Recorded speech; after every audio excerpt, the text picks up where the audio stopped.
May sounds na yan. Oo, magsalita ka lang. Ano yan? Last day. Sige, subo mo Mimi. Last day sa araw ni Ate Linda. Mag-swimming sa bahay niya. Ano yan? Lahat ng plano mo kaya. Si hi, hugs. Sino? Parang Hindi ah.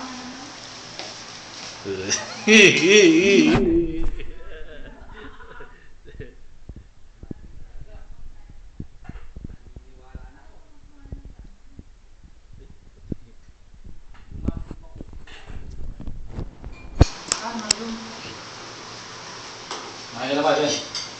Mamaya sa akin eh. Parang wala kang galang kumain. Maya. Thanks na lang. kasi nandito na kami, malayo na kayo. Ano pang gagawin? Sunod-sunod pa ako sa inyo. Mas nadidiretso na ako dun sa... Sunod pa kami dito eh. Sumunod pa kami sa... Sa ano na lang. Sa hugs. Cards na yan. Planuhin nyo na ngayon para hindi Kuya, na... ano ka